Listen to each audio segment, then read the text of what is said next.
All right, go ahead. When I heard the Cosby story in my class, it also reminded me my first revenge. It was a time when I knew that the world is tough. I had an experience of studying abroad for Canada in 10 weeks, and I was 6th grade of elementary school student. At that time, my mother was quite control freak, so she wanted to be an educated, we wanted me to be an educated citizen. So I went to really many academies. Like during the vacation, I went to 10 academies for a day. And I was really exhausted and stressed out. I really want to take a rest. So that's why I was really happy when I heard that I'm gonna study abroad for 10 weeks. I didn't care when my mother planned it because anyway, I can rest for like 10 weeks. That's kind of real vacation for me. So I was happy and waited. But something wrong happened like 3 days before my leave. My mother said that, here, bring me these mathematics books and do it all during 10 weeks. It was like 3 or 4 books. And I was like, what? I'm not gonna do it. The reason why I'm going there is to rest. I don't want to do the mathematics book, that kind of thing. Then my mother said, if you didn't do this during the vacation, you're never gonna come back to Korea. And I was really upset, but I didn't do anything, but just arguments. So we had an argument, and it continued until my leave at the airport. I thought she was not my mother.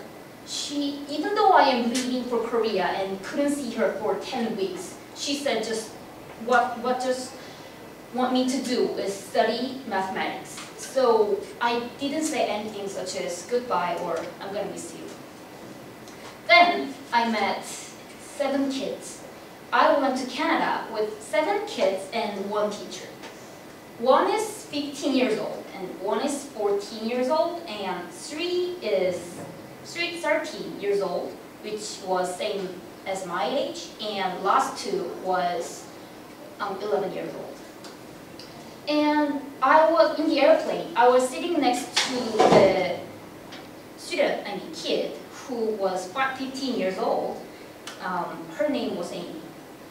I was still upset about what we had, or what my mom and me argued. So I didn't say anything for 17 hours. So I just slept, or listened to music, or read a book. When I arrived at Canada, I forgot everything, every stuff, what I just did in Korea. The things about airplane and arguments with my mom. So I was really excited and started to adopt my new life in Canada. Canadian friends were so kind and teachers were perfect. However, the problem was in the inside of the group. Amy, who became a leader of the group, started to bully me.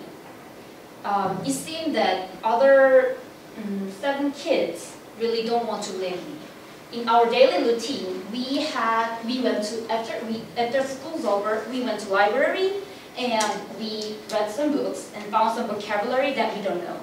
And in the weekends, we gathered all the vocabularies and we had a test each other.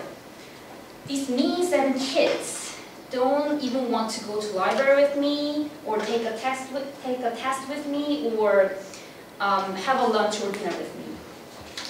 I was okay because I knew the life sucks because of my mother. So I didn't care.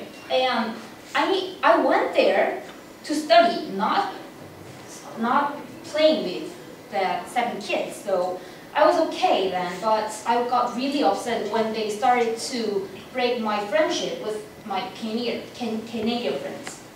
There was a very little girl named Gabriella. I called her Gabby, and she was my best friend.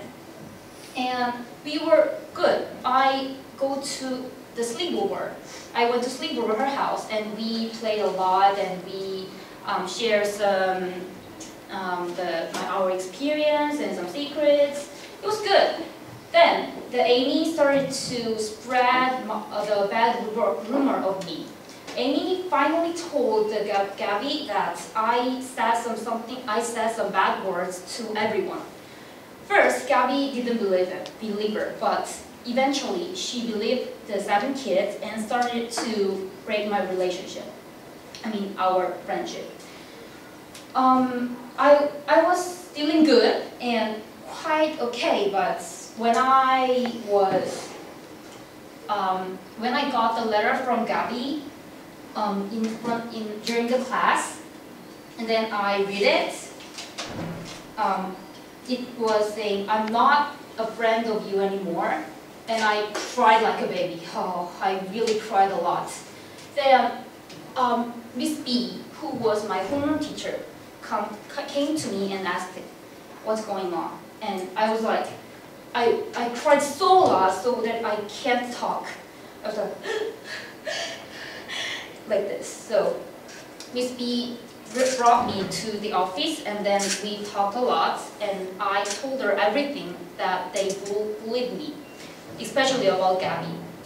And Miss B was really upset that I'm gonna deal with it. So I'm gonna deal with it really strictly, so don't worry about it. And she called 7 Korean kids in front of me. So 7 kids knocked and then came in. Miss B was looked really upset. So I imagined they're gonna have some suspension or some kind of things. So I was like, for God's sake, this is all because of me. But however, Miss B was telling them that you did really bad things, and you are gonna have a punishment now that is standing in the hallway. Then I stopped my thinking. What? Standing in the hallway? Oh my gosh! It's like I was like, what about my depression, loneliness? It's totally unfair. I was really upset, and did Miss B really think that I'm gonna be okay with just there standing in the hallway? So I was really upset, but I couldn't do nothing, because for Canadians, I was like a foreign Korean girl, who will be leave in 10 weeks. So I decided to revenge in Korea. In February, I came back to Korea, and I started to live my busy life again. And I waited until May.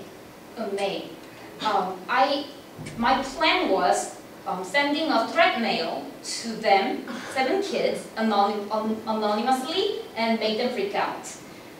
I think that I was kind of stupid at that time, because the reason why I waited is that they're gonna didn't know that I'm sending the mail, but the only kid they are bullied was me, so they're gonna eventually know.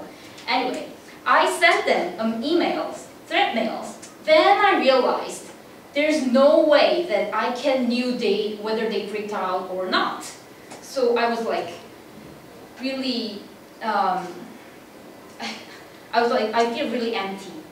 Then I realized that world's tough, and I can't control the world's,